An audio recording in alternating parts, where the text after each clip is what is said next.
Hi everyone, this is Veronica. Welcome to study glows. आज का topic है हमारा क्लाइमेट चेंज पे। इन्वायरमेंट इन इकोलॉजी में ये टॉपिक यूपीएससी में क्लाइमेट चेंज के एम्बिट में ये आएगा और यहाँ पे हम बात करें कि ओशन का कलर चेंज हो रहा है बिकॉज ऑफ क्लाइमेट चेंज। तो उससे क्या असर पड़ेगा?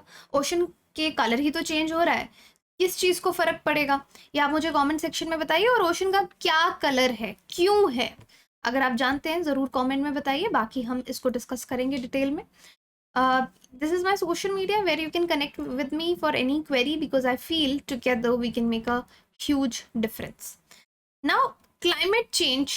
So this is what study is saying. तो जो भी स्टडी हुई, रिसर्च हुई, वो ये बोलती है। अब देखो, रिसर्च बहुत सारे साइंटिस्ट, बहुत सारे एकेडमिक इंस्टीट्यूशंस वर्ल्ड में कर रहे हैं, लेकिन वो रिसर्च रिपीट ना हो, लोगों तक पहुंचे, इसलिए ये जो रिसर्च की जाती है वो अच्छे अच्छे जर्नल्स में छपती है। जर्नल एक तरह की मैगजीन है जहाँ पे साइंटिफिक रिसर्च छापी जाती है। इसी तरह से nature is a very good journal. अब जर्नल वाले लोगों ने भी अपनी टीम बिठाई होती है, पूरा पेपर रिव्यू होता है कि कहीं हम गलत रिसर्च को पब्लिश ना कर दें।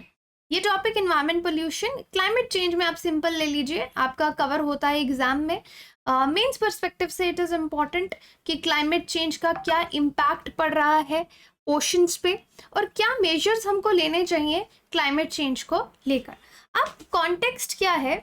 ये जो स्टडी कौन से जर्नल में पब्लिश हुई? नेचर। सो नेचर को कंसीडर किया जाता है एक बहुत ही बढ़िया जर्नल, जो कि ओशन के कलर पे यहाँ पे स्टडी की गई है।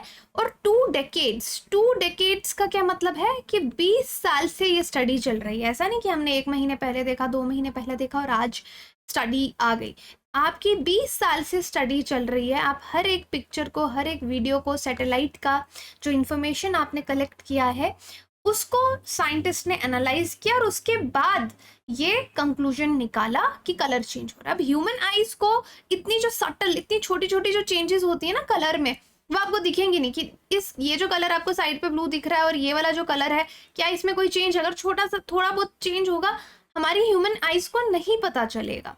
बिकॉज अब लाइट का भी देखिए ना, अलग से वेवलेंथ्स हैं, उन वेवलेंथ्स को अलग अलग वेवलेंथ्स पे विबज्योर करके हम उसको जानते हैं।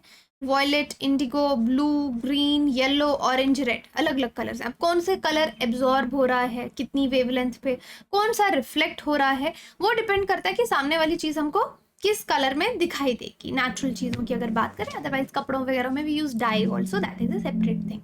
अब ये जो रिसर्च साइंटिस्ट ने की, बहुत सारे इंस्टीट्यूशंस इसमें इन्वॉल्व थे कि क्या कनेक्शन है ओशन का कलर चेंज होने में और जो क्लाइमेट चेंज। देखिए, ऐसे नेचुरल तरीके से भी होता है, लेकिन हम यहाँ पे कौन से क्लाइमेट चेंज की बात कर रहे हैं? जो ह्यूमन बींग्स की वजह से हुआ है। तो रिसर्चर्स ने डेटा को एनालाइज किया।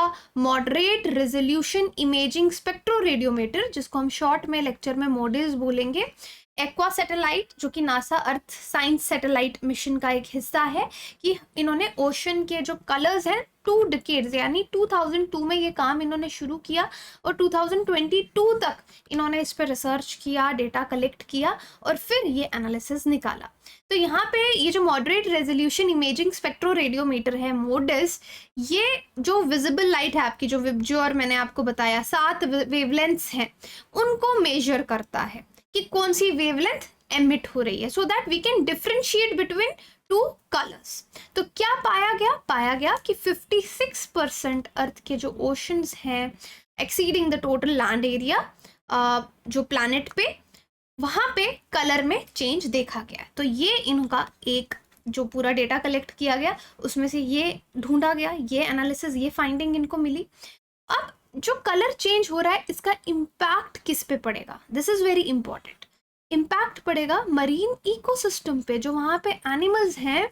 अब क्योंकि कलर चेंज किसी वजह से हो रहा होगा ना, वहाँ पे या तो कोई चीज़ ऐसी ग्रो हो रही होगी या लेस एब्जॉर्ब हो रही होगी। ओशन की लेयर्स हैं, पानी डेंसिटी में होता है, राइट? डेंसिटी, उसके टेम्परेचर के हिसाब से ओशन वाटर की स्ट्रैटिफिकेशन होती है, उसमें चेंज आ रहा है, उसमें चेंज आएगा। तो जो ऑर्गेनिजम्स वहाँ पे रह रहे हैं, जब उनका घर ही हिल रहा है, उनका पूरा होम, उनका नीश चेंज हो रहा है, तो उनको इम्पैक्ट पड़ेगा। ऑब्वियसली नेगेटिव इम्पैक्ट, जो अडेप्ट नहीं कर पाएंगे वो स्पीशीज खत्म भी हो सकते हैं। सो ऑफ कोर्स ओशन लाइफ और ह्यूमन जो हम लोगों का डिपेंडेंस मरीन सोर्सेज पे बहुत ज़्यादा है, हमको भी इसका फ़र्क पड़ेगा।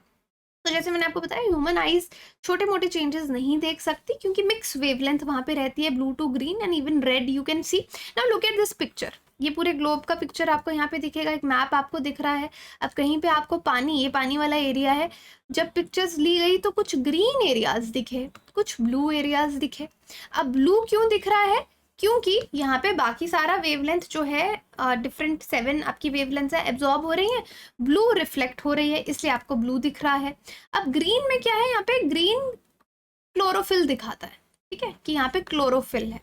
क्लोरोफिल प्लांट्स में होती है, तो यानी यहाँ पे फाइटोप्लैंक्टॉन्स है। अब कुछ एरियाज में आपको थोड़ा लाइट ग्रीन दिखेगा, कुछ एरियाज में डार्क ग्रीन दिखेगा। लाइट ग्रीन का मतलब फाइटोप्लैंक्टॉन्स है, लेकिन बहुत ज़्यादा डेंसिटी नहीं है उनकी। डार्क ग्रीन एरियाज में आपको दिखेगा कि फाइटोप्लैंक्टॉन्स आर ग्रोइंग। फाइटोप्लैंक्टॉन्स क्या है, उनमें क्लोरोफिल है, इसलिए वो ग्रीन दिख रहे हैं। तो ये 2 रीजंस हैं ये पूरे ओशन का ग्रीन और ब्लू दिखना, कि ऐसा क्यों हो रहा है। तो रीजन मैंने आपको ऑलरेडी बता दिया, लेकिन एक बार हम स्लाइड पे भी देख लेंगे कि ब्लू और नेवी ब्लू आपको रीजन्स में मिल रहा है क्योंकि जो बाकी की लाइट है विबज्योर में, ठीक है, जैसे रेड हो गया, येलो हो गया, this is yellow, then your green, ये वाटर मॉलिक्यूल एब्जॉर्ब कर रहे हैं। और जो शॉर्ट वेवलेंथ है, शॉर्ट वेवलेंथ यानी आपका वॉयलेट हो गया, इंडिगो हो गया, ब्लू, ये ब्लू की ही शेड्स हैं, ये रिफ्लेक्ट बैक हो रही हैं, इसलिए ओशन हमको ब्लू दिख रहा है। लेकिन कुछ पार्ट्स में ग्रीन है क्योंकि वहाँ पे फाइटोप्लैंक्टॉन्स है। कमेंट सेक्शन में बताइए फाइटोप्लैंक्टॉन्स क्या होते हैं। अभी बहुत जल्दी मैं इन्वायरमेंट जो कोर्स है, आप वहाँ पे भी यूपीएससी के कोर्स में भी आप ये चीज़ें देखेंगे। तो जो फाइटोप्लैंक्टॉन्स है वो अपर सरफेस में पाए जाते हैं green colour.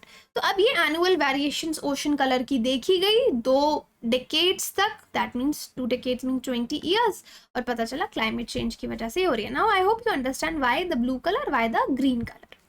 So this is the reason. Now green colour का क्या मतलब है? ग्रीन कलर का यही मतलब है फाइटोप्लैंक्टॉन्स ग्रो कर रहे हैं। तो that is a good thing कि प्लांट लाइक फाइटोप्लैंक्टॉन्स को आप प्लांट लाइक ऑर्गेनिजम्स बोल सकते हैं, लेकिन ये माइक्रोस्कोपिक हैं, आपको नेकेड आइज से नहीं दिखेंगे, माइक्रोस्कोप में दिखेंगे। और जहाँ पे ब्लू है ऑब्वियसली उसका मतलब वहाँ पे ज़्यादा प्लांट लाइफ नहीं है।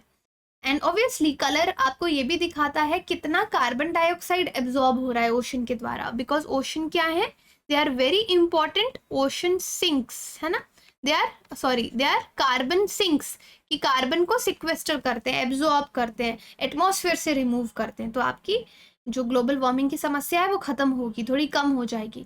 लेकिन अभी ओशंस अगर आप ऑलमोस्ट देख लीजिए 25% कार्बन डाइऑक्साइड एमिशंस को एब्जॉर्ब करते हैं।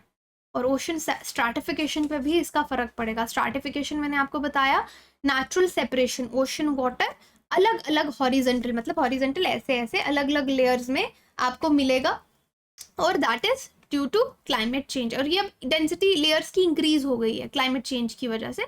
इससे ओशन की कार्बन एब्जॉर्प्शन कैपेसिटी पे भी फर्क पड़ेगा। कार्बन जो अभी वो इतने अच्छे से एब्जॉर्ब कर रहा है, ग्लोबल वार्मिंग को कंट्रोल में रखा है, उस पर भी असर पड़ेगा। ऑक्सीजन एब्जॉर्प्शन कैपेसिटी पे असर पड़ेगा। ऑक्सीजन अगर नहीं मिलेगी वहाँ के एनिमल्स को तो वो मरने लग जाएंगे। सो यू कैन सी कि कितना कैटास्ट्रॉफिक इफेक्ट इसका आपको देखने को मिलेगा।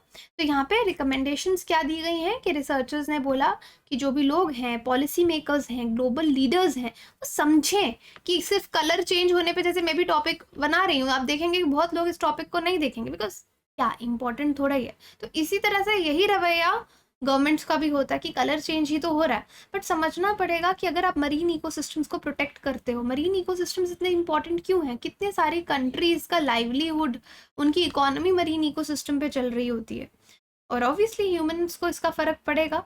और ये मॉनिटरिंग और ये जो फर्दर रिसर्च इसमें की जाएगी इंपॉर्टेंट है। आगे रीजनल वेरिएशंस, अभी एक हमने ग्लोबल लेवल पे देखा, फिर छोटे छोटे एरियाज में भी वेरिएशंस देखी जाएंगी कि कितना इम्पैक्ट इस पे यहाँ पे हो रहा है। आई होप यू गॉट इट। देखिए हमारे प्रधानमंत्री जी ने क्या कहा है क्लाइमेट चेंज पे। फाइटिंग, देखो ये कोट्स मैं शेयर करती हूँ, ये बहुत इंपॉर्टेंट कोट्स हैं, इनको आप अपने एसेज और कहीं ना कहीं मेन्स में यूज कर सकते हैं। Essays of course. Fighting climate change calls for innovation, cooperation and willpower to make the changes what the world needs. है ना कि क्लाइमेट चेंज से लड़ना है, उसके लिए हमको इनोवेट करना पड़ेगा, नए नए तरीके निकालने पड़ेंगे, क्योंकि जैसे हमें पता है कि प्लास्टिक से पोल्यूशन हो रही है, for example I am just taking an example. तो प्लास्टिक को लोग यूज करना तब तक, आप जितना भी बैन लगा लीजिए, कुछ भी कर लीजिए, प्लास्टिक को यूज करना लोग तब तक नहीं छोड़ेंगे जब तक कि आप उसका कोई ऑल्टरनेटिव नहीं लेके आते हैं, उतना ही सस्ता, उतना ही यूजफुल, राइट। तो इनोवेट करने की जरूरत पड़ेगी, सबको मिलके काम करना है, और अंदर से भी आपकी मर्जी होनी चाहिए, विल पावर भी होनी चाहिए कि आप चेंज लाना चाहते हो, वो चेंज जो दुनिया को फिलहाल जिसकी ज़रूरत है। क्योंकि आप देख ही रहे कितना क्लाइमेट चेंज से नुकसान हो रहा है, कितने एक्सट्रीम इवेंट्स हो रहे हैं, सिर्फ इंडिया की बात नहीं है, दुनिया के हर कोने की बात है, राइट। सो आई होप कोई भी कंफ्यूजन हो, do connect with me on social media. Thank you so much.